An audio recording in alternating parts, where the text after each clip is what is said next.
Most of us really feel kind of lonely sometimes, especially these days with all this COVID isolation away from family and away from friends and away from coworkers. Um, but even without COVID, it's so easy to get inside our own heads, to feel disconnected, to feel like nobody really gets us or really listens to us or cares about us in this really deep way that we all need to feel cared for. And I think that this lonely feeling is one of the reasons that we so easily and so quickly get distracted, get caught up into all of these little distracting things, these immediate little flashes of connection that happens in the text stream when someone texts you straight back, or happens with a an email link, or with all the social media stuff, cruising in a dating site, or even cruising in porn sites, or certainly gaming when we're in an interactive game where we don't even know the person behind the avatar, but still we get this immediate feedback, this connection to some other entity, real or far away or fantasy or catfishing, whatever, all these little diddly noise things that, or even websites when we're scrolling through doom scrolling on Facebook. I still use Facebook. But all of that stuff, I think we go there. I think we allow that stuff in because we're lonely and we're desperate for connection. That's part of the human condition. Even when people are around us, sometimes we don't feel like they're inside our head or inside our feelings. And I go on this digression, because I think it's important that we get real about distractions when we're doing college level writing work, and why we understand why it's so easy. It's easy because we're desperate for connection. But at the same time, I think that's also really tied to doing the good, hard work of writing. Because one of the reasons we write, think, and do this work is it helps us understand ourselves better and what we really care about and what we really value from the experiences that we've had and what our real stances are. We have very impressionistic and vague kind of sense of what we believe in and who we are. And writing is one of those ways to get clearer about them, to get richer, more substantial, and more adult understandings of what matters to us, and how we want to live in our life. But so that's one of the reasons, that's happened sometimes in fluency writing. It certainly happens in the Once I Was and Now I Am essay number 7 that many of you guys have been working on. But it also has something to do with why we use sources. When we're writing in a class, when you guys see each other's papers, it's a chance of sort of making public what you think about things. And when we share what we think, when we share our knowledge, it creates a sense of connection. Oh, I like that too. I feel that too. Or, oh, he gets me. He likes that. He sees something strong in my writing that resonates, or that's consistent with what he thinks matters and is important. So that sharing knowledge really connects people. Sharing food connects people. Conversation, sharing our feelings connects people. Sharing our bodies connects people. But sharing knowledge connects people too. I mean, that's why I feel so close to so many of my students. That's why many of my students feel really close to me, because when we're editing and commenting and working on our papers, we're in this very special, in fact, kind of intimate space of idea sharing. And it's wonderful. I mean, it's so wonderful that I've devoted my entire life's work to this feeling of connection that comes from sharing ideas, discovering and sharing our ideas. It's important work. It's hard work. It's part of growing in. It's part of our potential as Homo sapiens, as the thinking homos, as the thinking men and women, the thinking species. There was there was Homo habilis, the doers. There was Homo neanderthalis, the Neanderthals. But we're Homo sapiens. Knowledge. Sapiens means knowledge. We're the thinking members of our species. And so this knowledge stuff, acquiring it, learning it, mastering it, using it, and sharing it is really part of our it's part of the legacy of our species in a very visceral, very genetic, very sort of foundational, elemental way. So sources, it turns out, when we have writing that we're sharing our ideas, so sources are somebody else's writing. Sources are evidence that we've gotten from our reading. Sources are other essays. Sources are research writing, research articles, research projects, research. So we do that. Back in the old days, we went and did all that research to collect knowledge because it wasn't accessible. It was rare. It was special. We didn't know all the facts out there. It was a hard work to go to a library that had go to a town that had the library that had the books that gave us access to all this knowledge. It's really hard to imagine how little knowledge was accessible in the 12th century, even in the 1700s, even in the 1800s. Medical knowledge you couldn't find. You had to go to Edinburgh, Scotland, where you could absolutely dissect a cadaver to learn about how this is where the heart is and this is where your spleen is, and I still don't know what the hell we do with spleens, but you went to Edinburgh, Scotland to learn about them. And then in the New World you went to Baltimore. Who knew? Because Baltimore had Johns Hopkins, and Johns Hopkins was the place in the early 1800s where in the New World you could learn about bodies and learn about medicine and learn about all that stuff. But nobody else, you could be on a battlefield in what is now Iowa, and you could rip open a body and see the thing pumping, but Native Americans could do that, but in no systematic way were they able to open up and understand and map and all that wonderful stuff. We didn't have access to now. Well, now we do. Now I can, with a couple clicks and access to a computer, I can have knowledge worldwide. Poor people can have knowledge. You can have knowledge from a different language. You can have knowledge about any subject that you want. Sources, finding them is no longer our work.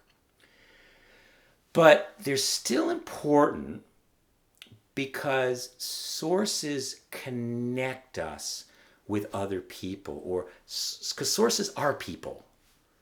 When we use an outside source, we're using writing that's another person's knowledge. We're connecting ourselves with another person's knowledge. It's hard to imagine that, but a source is a person. A source is a person, and all those people in that source, they have their own personal history, they have their own knowledge set, they have their own reputation, but mostly they have their own bunch of conversations that they care about. They have their own commitments, sometimes of a whole life, sometimes. So one of the reasons written stuff is so cool is, it's another person. It's the best of another person. It's the best writing, the best clarification, the boiling down of what they think really matters. And we get to read it, and we get to connect with that person, or connect with that person through the person's knowledge that's on the page. So when we consult a source, we're looking for conversation partners. We're looking for friends. We're looking for people who get us, or people who can support what we're doing, what we're thinking about. People who also care about what we're thinking and what we're writing about. And groups of those people collect and organize, and they organize into knowledge groups, and we call those knowledge groups a discipline. Why is another whole set of issues, but a discipline, an academic discipline, a college discipline, a discipline is simply nothing more than a group of people who care about a certain kind of thing, who have an interest, have a commitment to a certain body of knowledge, and that body of knowledge has a history, and it has certain methodologies, and it's so and so. So when I'm consulting, if I'm training in psychology at Housatonic, and I want to be a counselor, I want to be a therapist. Well, when I quote Jean Piaget and his scales of maturation or fundamental human needs, when I look at Piaget's hierarchy of needs and I quote that, I'm using Piaget's knowledge. I'm validating. I'm accepting. I'm finding it useful. I'm conversing with this knowledge friend that was a brilliant, brilliant, thoughtful researcher about how humans need food, and then water, and then friends, and then safety. And I don't have the whole hierarchy in my head, but eventually it goes up. We need people, we need love, and we need purpose. That we can't deal with love and purpose until we really have our basic physical needs, safety needs taken care of. And college is about this higher level of stuff. College, we kind of want you. I want to believe that everyone has food, and that everybody has shelter, and that everybody's safe. Not really true, but we kind of assume that as we work on these higher level human issues of purpose and meaning and rich relationship. So a source is a person, and a source is a conversation, and a source is a way of connecting my writing, my thinking, my commitments to a larger conversation, that's going on now, because people are talking and debating and conversing about things that matter. And it's really cool for me. It's also connecting me with a conversation with even dead people, with people who have thought about these things over history at different moments, from different cultures, from different times, that the conversations, the knowledge conversations, aren't limited to our bodies and our time. Our knowledge conversations let us connect with people all throughout history, anybody that we have access to their writing and their thought. I think that is so fucking cool. Sources. So it's important. And so our next paper, our final, oh look, I'm going on. I'm past my 10 minutes. This essay number 8 is about sources. And you're going to choose one of your essays that you've already written. It can be any of the essays. It can be 4, 5, and 6, the story essays. It can be 7, the once now essay. It can be any essay that you've written and that you care about. And we're now going to look at that essay, and we're going to find a source. We're going to find writing. We're going to find a person's writing that connects with the ideas that you have explored in that essay. One source, and I'll help you find it. Some of you may already have. So first thing you have to do is you're going to have to send me the essay that you like the best. You have to just, hey, Captain Kirk, I really like this essay, and here's the latest copy. So some of you may already have an idea of a source that fits, because we've been reading lots of things about identity and about education, and some of the articles that we have may connect with whatever you've written in your favorite paper. So that's great. But I'll help you too, because I'm your professor and I'm here to help you. So our first job, the first job this week is to think about all the essays that you've written, 4, 5, 6, and 7. Think about which of those essays you like the most, you think is the most important idea that matters most to you and that should matter most to us. And let me know what that is. And I will, as soon as I get that information, I hope I get that by the end of this week. Maybe get it into me before Thanksgiving if you can.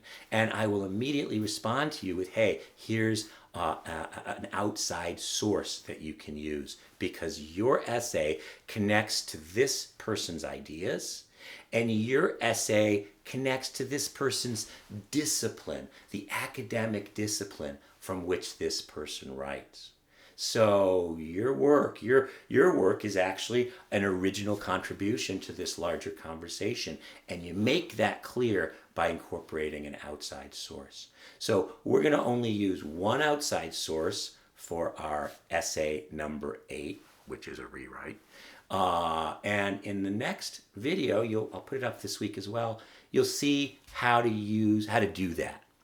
How do you incorporate an outside source into an original argument that you've already written and already thought about? How can we find somebody whose outside writing connects with our own thinking, our own idea, our own, sometimes we use the term argument, our own values, commitments, ideas that we've articulated, that we've written out already in a paper.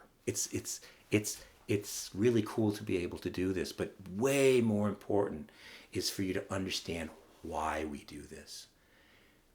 Not to make you miserable, not to show that you can Wikipedia, not that you can copy and paste some stuff so that you feel like you don't get beat up by a teacher who's looking to trip you up. We do it because we've written things, we've used writing to better understand ourselves and what matters. And we care so much that we want to connect with all of our readers, of course, which is me, other people in the room. Writing's a really generous act, but we're also grown-ups now. We know that our ideas are part of larger conversations. We're going to connect with people who are already involved with those and make our thinking even more public, because we're going to ally and situate and contextualize our own thinking in terms of these larger knowledge groups, these larger academic disciplines who care about these things too. I know it seems like we're all alone in these little rooms typing away, but you know what? Actually, this is one of the most profound ways people connect. We're connecting. It's a long-term way. It's a really hard way, but it is so deeply fulfilling in a way that a text stream, a Twitter feed, and a swipe left and right will never be. Because this connecting, this hard work is tied into our knowledge, not just our little knee-jerk reflex actions, our animalistic reactions of swiping and dopping and down. This kind of connection is tied to the knowledge that you're creating, that you're cultivating, and that you're very generously sharing with this really, really hard work. Knowledge is satisfying to share. And knowledge, honest, real, original knowledge, creates some of the deepest connections and the strongest communities that we can experience at all. See you in a bit. Good work.